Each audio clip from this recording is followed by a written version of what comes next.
Desde autobuses futuristas hasta misiles bajo el hielo, aquí hay 10 vistazos a algunas de las tecnologías secretas abandonadas más locas de la historia.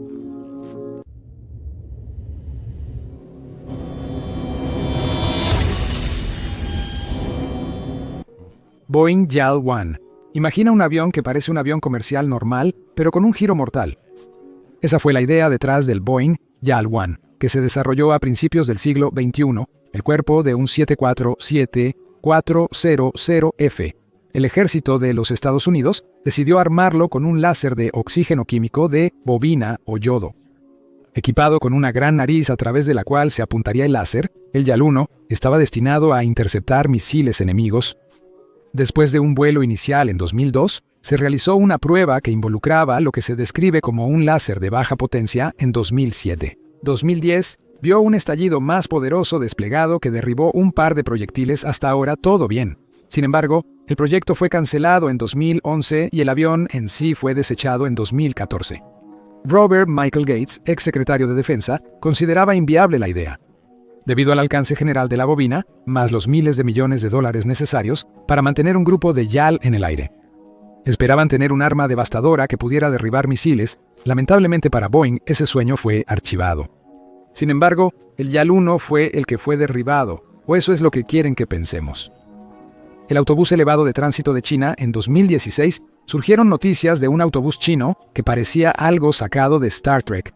Su misión era ir audazmente a la red de carreteras congestionadas del país, proporcionando una solución práctica debido a su forma y altura. ¿Qué significa eso? Bueno, el Transit Elevated Bus, tiene forma de túnel móvil para autos. No solo transporta pasajeros de un punto a otro, sino que lo hace mientras está fuera de la carretera.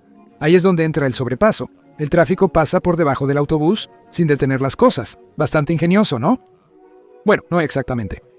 Parecía prometedor y generó más revuelo que un enjambre de abejas aterrizando en una motosierra. Los avances de este maravilloso autobús se volvieron virales. Pero tristemente, el tentador vistazo al futuro no se convirtió en realidad. Aparte de las supuestas irregularidades financieras, donde varias personas fueron acusadas de fraude y malversación, surgió un gran problema de ingeniería. Teb no dominaba las curvas al conducir. Además, mientras giraba en las esquinas, aún bloqueaba el tráfico de quienes no iban a jugar a hacer dobles de acción y conducir debajo de un autobús de lado. El proyecto fue descartado, dejando la congestión sin resolver. Parece que el futuro del transporte elevado sigue estando en alas o en rieles. Hiller B.V. C. One Pawnee. Las grandes cosas vienen en paquetes pequeños, pero ¿aplica esto en la guerra? Aparentemente, no hay escasez de pequeños drones y vehículos aéreos no tripulados que pueden causar muerte y destrucción en estos días. Pero en los años 50 no tenían robots aéreos como esos. Una cosa que sí tenían, aunque brevemente, era el Hiller BZ-1 Pawnee. Era una plataforma voladora donde los pilotos se mantenían de pie mientras los ventiladores contrarrotativos los elevaban al cielo. Contrarrotativo significa partes construidas alrededor de un eje que giran en direcciones opuestas. Es una palabra técnica. En resumen, una hélice gira en sentido horario y la otra en sentido antihorario. En 1953, el ejército de Estados Unidos colaboró con Hiller Aircraft Company para materializar el concepto del diseñador Charles Horton Zimmerman. ¿Cómo se maneja esto? El piloto debe cambiar la distribución de su peso corporal para girar. Suena un poco raro, como un monociclo volador, pero en realidad el Pawnee no lo hizo tan mal. Su caída fue que era demasiado pequeño y no subía lo suficiente para el gusto de los altos mandos militares. El VCZ-1 solo alcanzó una altura de alrededor de 30 pies, con una velocidad máxima menos que impresionante de 16 millas por hora. Ahora, es solo una curiosidad, un dron con piloto de una época más simple. ¿Alguna vez has considerado subirte a uno? Me parece muy peligroso. Déjame saber tu opinión en los comentarios y no olvides suscribirte. Administración Nacional de Aeronáutica y del Espacio Helios. ¿Un planeador aéreo solar? Suena loco, ¿no? La Administración Nacional de Aeronáutica y del Espacio redirigió sus esfuerzos al viaje aéreo a finales de los 90 y principios de los 2000. Su experiencia en el diseño de cohetes para viajes ultrarrápidos a través del aire era para ir más allá de nuestro cielo y entrar al espacio exterior.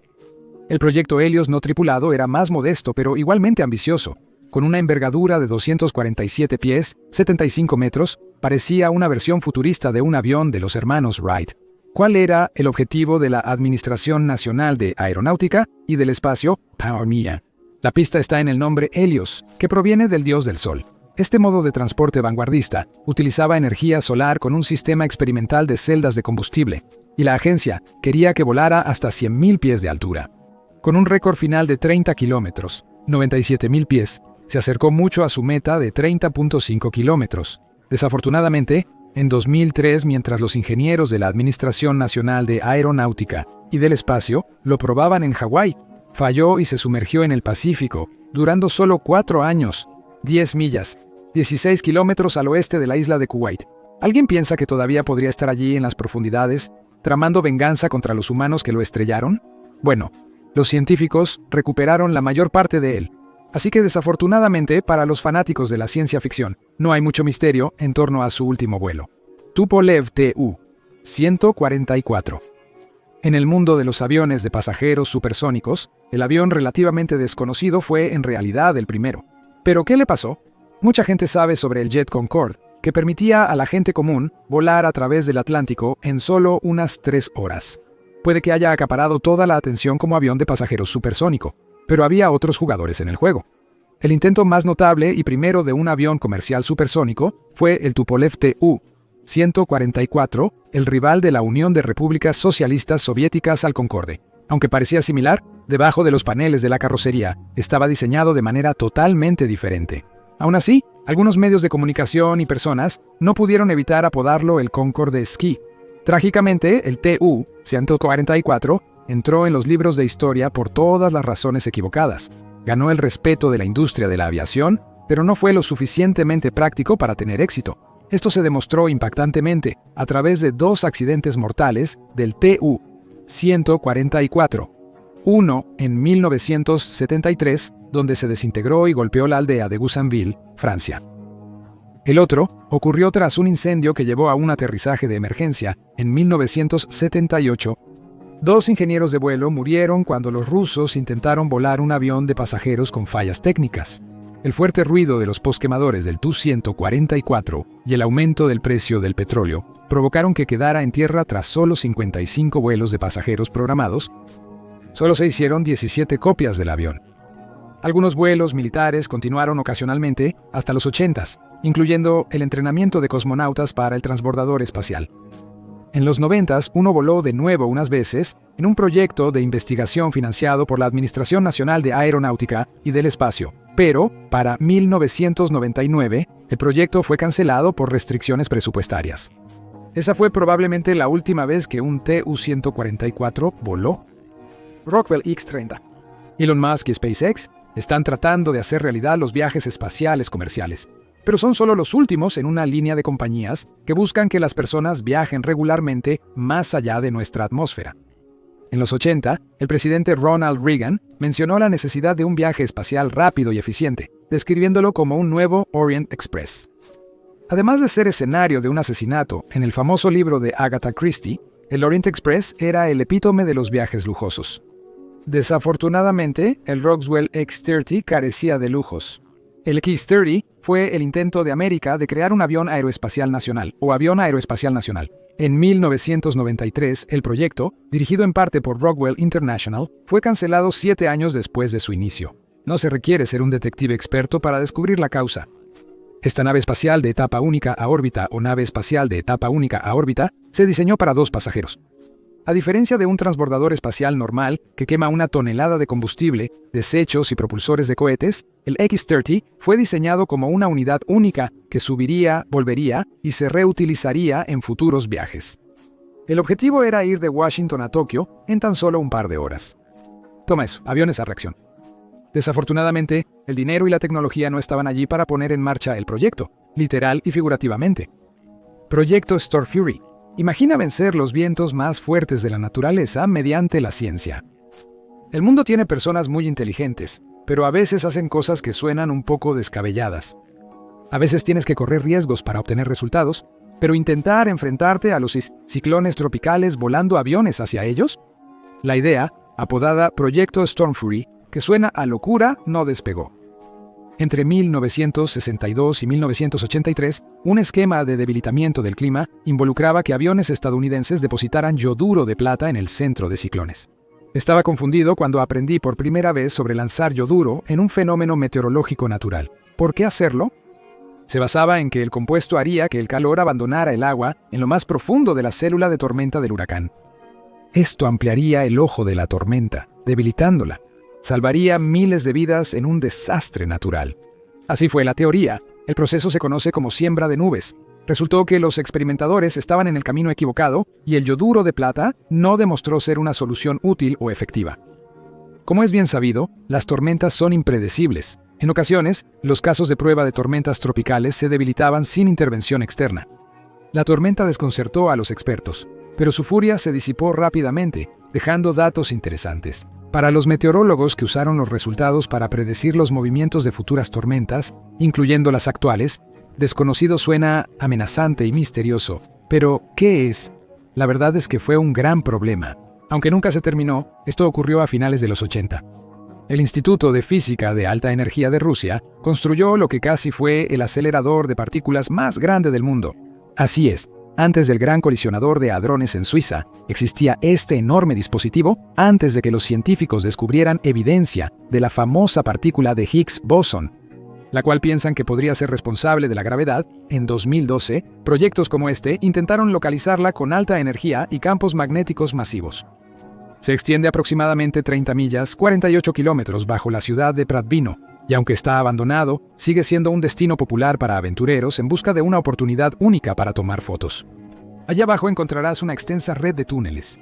Se planeaba que UNK contara con su propio sistema ferroviario, lo que revela la magnitud de este proyecto. Aunque está en desuso, el sitio requiere mantenimiento regular. El agua subterránea puede acumularse, y las autoridades rusas deben bombearla regularmente a un costo considerable. El colapso de la Unión Soviética fue catastrófico para la investigación del bosón de Higgs en Rusia. En 1996, debido a la falta de fondos, se desconectó, dejando a Suiza para continuar la búsqueda de la partícula esquiva solo 16 años después. El complejo Stanley R. Michelson abrió sus puertas para operar, pero fue cerrado tan solo un día después. Muchos proyectos similares quedaron archivados en desarrollo. ¿Qué pasó con el complejo de salvaguarda Stanley R. Michelson en Dakota del Norte? Es una historia real de misiles y percances. Stanley Raymond Michelson era un general del Comando de Defensa Aérea del Ejército de los Estados Unidos, que murió en 1966 sin Baimian Summit. Pero en su honor, el ejército creó un enorme arreglo de misiles en medio de la nada. El trabajo en el complejo comenzó a principios de los 70, pero en 1972, cuando estaba en medio de la construcción, Estados Unidos firmó el Tratado de Misiles Antibalísticos con los soviéticos. El programa de salvaguarda de los Estados Unidos fue diseñado para lanzar misiles antibalísticos en caso de un ataque a sus silos de misiles. Si la Unión de Repúblicas Socialistas Soviéticas hubiera lanzado un ataque contra los Estados Unidos, habrían sido interceptados por 30 misiles Spartan y 70 misiles Sprint, que tenían un alcance más corto. El complejo comenzó a operar en 1975. Al año siguiente, alcanzó su plena capacidad operativa. Después de solo un día, unas meras 24 horas, el lugar fue cerrado. Vaya anticlímax. A pesar de que el complejo se encuentra muy deteriorado tras 45 años sin uso, actualmente se está llevando a cabo un seguimiento interesante. Una parte del complejo se subastó este año. Resulta algo aterrador, sinceramente. Parece algo que un supervillano querría poseer. ¿Quién crees que compraría un lugar como este? ¿Y para qué propósito? Comenta tus pensamientos y suscríbete, porque hay una pieza más increíble de tecnología secreta por descubrir. Proyecto Iceworm. ¿La escena? Groenlandia Noroeste. ¿El año? Según los informes de noticias, Estados Unidos intentaba construir un centro de investigación llamado Camp Century. Se mencionaba como un sitio donde los soldados aprenderían sobre entornos extremos y promoverían el avance de la humanidad. Hubo mucha publicidad para el nuevo centro, que era como una ciudad bajo el hielo. Era tan saludable que incluso se envió a un par de Boy Scouts a Groenlandia para una visita y una pasantía. Solo un pequeño problema: Camp Century era una distracción. Lo que realmente tenía en mente el ejército era un área de almacenamiento de misiles nucleares de 52,000 millas cuadradas llamada Proyecto Iceworm.